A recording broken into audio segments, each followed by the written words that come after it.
নমস্কাৰ সকলোকে মোৰ ৰিয়েলিটিটোৰ ইউটিউব চেনেললৈ স্বাগতম জনাইছোঁ। মই আজি এই ভিডিঅ'টিত NSDLED প্ৰাৰ্থীৰ সন্থাৰ হৈ যিহেতুকে 17 নৱেম্বৰ তাৰিখে CM অফিচত তেখেতক সাক্ষাৎ পাবৰ কাৰণে এখন এপ্লিকেশ্যন দিয়া গৈছিলে আৰু সেই এপ্লিকেশ্যনখন গ্ৰহণ কৰিলে নে নাই বা সেই এপ্লিকেশ্যনখনৰ কি উত্তৰ আহিল, লগতে বৰ্তমান মাননীয় মুখ্যমন্ত্ৰী ডাঙৰীয়াই এই NSDLED প্ৰাৰ্থীসকলক লৈ কেনেধৰণৰ চিন্তা চৰ্চা কৰি আছে এই বিষয়ে আলোচনা কৰিম। সেই ভিডিঅ'টি স্কিপ নকৰাকৈ শেষলৈকে চাব। তাৰ আগতে দুটামান কথা ক'ব বিচাৰিছোঁ। আজি NS প্ৰাৰ্থীসকলৰ এই অৱস্থাত উপনীত হোৱাৰ মূল কাৰণ হৈছে তিনিটা। এক নম্বৰটো হৈছে ৰেগুলাৰৰ পৰা ডিলেট কৰা প্ৰাৰ্থীসকল। তেওঁলোকে আচলতে তেওঁলোকৰ ভয় আছিল যে NSৰ পৰা ডিলেট কৰা প্ৰাৰ্থীসকল তেওঁলোকে জানে যে যিহেতুকে প্ৰাইভেট স্কুলত কৰ্মৰত শিক্ষক, তেওঁলোকৰ টেটৰ পাৰ্চেণ্টেজটো ভাল, সেইটো কাৰণে তেওঁলোকক যাতে এই নিযুক্তি প্ৰক্ৰিয়াৰ পৰা আঁতৰত ৰাখিব পৰা যায়, সেয়ে ডি অফিচত গৈ তেওঁলোকে বিভিন্ন ধৰণে NSৰ বিৰুদ্ধে মন্তব্যবিলাক আগবঢ়াইছিল আৰু সেয়ে ডিয়ে NSৰ প্ৰাৰ্থীসকলক মানে কঠোৰভাৱে তেওঁলোকৰ পৰা কাগজ পাতি বিচাৰিবলৈ বাধ্য হৈছিল। দ্বিতীয়তে হৈছে SCRT অডিএলৰ প্ৰাৰ্থীসকল। তেওঁলোকৰ একাংশই পাহৰি গ'ল যে তেওঁলোকো সেই একে নাৱৰে যাত্ৰী। তেওঁলোকেও যে ইন ছাৰ্ভিচ টিচাৰ কাৰণে তেওঁলোকৰ যিটো কোৰ্চটো NSৰ দৰে আনিছিল, এতিয়া তেওঁলোকে ৰেগুলাৰ লগত লগ হৈ সেই একেখিনি কামকে ৰেগুলাৰৰ দৰে তেওঁলোকে কৰিলে। আৰু 3 নম্বৰতে একাংশ ইউটিউবাৰ। এতিয়া একাংশ ইউটিউবাৰে NSৰ বিষয়ে যিহেতুকে তেওঁলোকে নাজানে, NS কোৰ্চটো কি বা জানিছে যদিও তেওঁলোকেও যিহেতুকে হয়তো ৰেগুলাৰৰ পৰা ডিলেট কৰা হ'ব পাৰে, নাইবা SCRT অডিএলৰ পৰা ডিলেট কৰা হ'ব পাৰে। সেয়েহে তেওঁলোকে যিকোনো প্ৰকাৰে NSৰ পৰা ডিলেট কৰা প্ৰাৰ্থীসকলক নিযুক্তি প্ৰক্ৰিয়াৰ পৰা বঞ্চিত কৰাৰ কাৰণে এনেধৰণৰ পদক্ষেপ লৈছিল। সেয়েহে প্ৰচাৰ মাধ্যমত যাতে NSDLED কোৰ্চটোৰ বিষয়ে সকলোৱে জানক, ৰাইজে জানক, ইয়াৰ জৰিয়তে চৰকাৰৰ দৃষ্টিগোচৰ হওক, সেই উদ্দেশ্যেৰে এই ৰিয়েলিটিটোত ইউটিউব চেনেলটিয়ে NS প্ৰাৰ্থীসকলক ন্যায় দিবৰ কাৰণে NSৰ প্ৰকৃত সত্যটো এই প্ৰচাৰ মাধ্যমৰ জৰিয়তে দাঙি ধৰিবলৈ চেষ্টা কৰা হৈছে।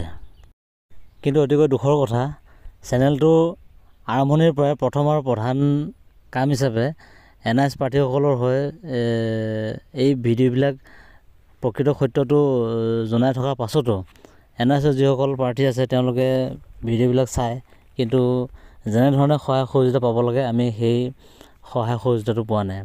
সেয়েহে যিসকল NS প্ৰাৰ্থীয়ে মোৰ এই ভিডিঅ'টো চায় বা যিসকলে এতিয়ালৈকে চেনেলটো ছাবস্ক্ৰাইব কৰা নাই, অনুগ্ৰহ কৰি মোৰ এই চেনেলটো ছাবস্ক্ৰাইব কৰি থ'ব, যাতে মই আপোনালোকৰ হৈ ভৱিষ্যতলৈ এই প্ৰচাৰ মাধ্যমৰ জৰিয়তে NS প্ৰাৰ্থীসকলক ন্যায় দিবৰ কাৰণে চেষ্টা কৰিব পাৰোঁ। আৰু বাকীসকলে এইটো ভাবিব নালাগে যে এই চেনেলটোৱে কেৱল NSৰ হৈ কথা কৈ আহিছে, সেইটো আচলতে ভুল বুজা হ'ব।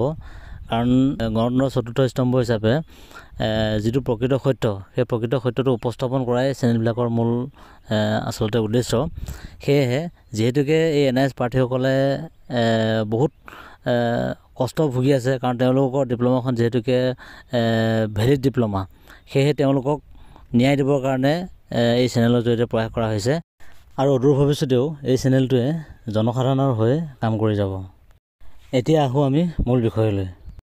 এই NSDLEDৰ প্ৰাৰ্থীসকলৰ ডিপ্ল'মাখন ভেলিড ডিপ্ল'মা হোৱাৰ পাছতো শিক্ষক নিযুক্তি প্ৰক্ৰিয়াত তেওঁলোকক বঞ্চিত কৰিছে।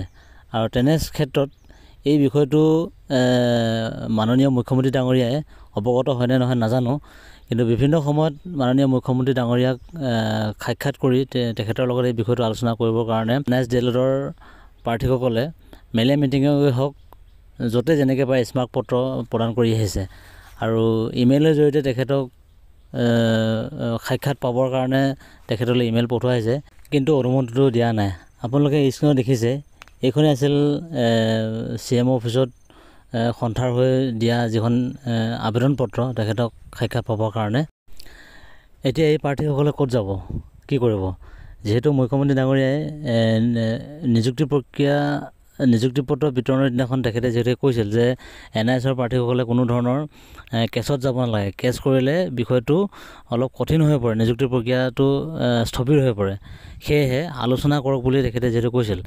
এতিয়া যিহেতুকে আলোচনা কৰিবলৈ কৈছে আৰু NISৰ প্ৰাৰ্থীসকলেও যিহেতুকে আলোচনা কৰিবলৈ আগ্ৰহী আৰু ইয়াৰ কাৰণে যিহেতুকে এপ্লিকেশ্যনো দিয়া হৈছে। যদি তেনেস্থলত মাননীয় মুখ্যমন্ত্ৰী ডাঙৰীয়াই এইসকলক যদি আলোচনালৈ নেমাতে বা অনুমতি নিদিয়ে সাক্ষাতৰ কাৰণে, তেতিয়াহ'লে তেওঁলোকে কি কৰিব? তেখেতে নিযুক্তি পত্ৰ বিতৰণৰ দিনাখন NISৰ প্ৰাৰ্থীসকলক উদ্দেশ্যি কোৱা মন্তব্যটো মই আপোনালোকক দেখাব বিচাৰিছোঁ। আপোনালোকে চাওকচোন এই ভিডিঅ'ৰ দৃশ্যটি, তেখেতে কি মন্তব্য আগবঢ়াইছিল। এটা যদি সৰুকৈও ষ্টে অৰ্ডাৰ হ'লহেঁতেন, অহা 3 বছৰ আৰু চাকৰি নহ'লহেঁতেন। 3 বছৰ এনেকে ফেচবুক হৈ থাকিলেহেঁতেন, মোৰ মোবাইলৰ হোৱাটছআপ নম্বৰটো যোগাৰ কৰি তাতে মেছেজ, তাৰ মেছেজ, এইটোৱে চলি থাকিলেহেঁতেন, নিযুক্তি নহ'লহেঁতেন। এই নিযুক্তিৰ পিছত বহু পৰিশ্ৰম আৰু বহুত হেঁচা থাকে। আজি আমি এটা ফল পালোঁ। মই শিক্ষামন্ত্ৰী ডাঙৰীয়াক অনুৰোধ কৰিম, 5,500 নিযুক্তি হ'ব, 4,000ও হ'ব আৰু NISৰ ভিতৰতো যদি কোনোবা পাবলগীয়া আছে তেওঁলোককো দিয়ক। আমি কাৰো বেয়া চিন্তা নকৰোঁ, সকলোৱে চাকৰি পাওক। কিন্তু কোনো অসমীয়াৰ চাকৰি ৰখাব নালাগে, মই সেইটো বুজি পাওঁ। কোৰ্ট কাছাৰীত যোৱা মানে এজন অসমীয়াই আনজনৰ চাকৰি ৰখাই দিয়ে, বঙহৰ মাংস খোৱা ধৰণে হয়। সেইকাৰণে মই কওঁ যে কোৰ্টত যাব নালাগে, কিবা আছে মোৰ ওচৰত ৰাস্তা একেলগে বহি উলিয়াম। কিন্তু কোৰ্ট কাছাৰী কৰি ইজনে সিজনৰ ৰাস্তা বন্ধ কৰি লাভ নাই। আৰু তেনেকে এতিয়া আপোনালোকে শুনিলে মাননীয় মুখ্যমন্ত্ৰী ডাঙৰীয়াই কি ক'লে। আচলতে কথাখিনি ভাল কথাই কৈছে, সেইটো বেয়া নহয়। আচলতে আলোচনাৰ মাজেৰে যাব লাগে।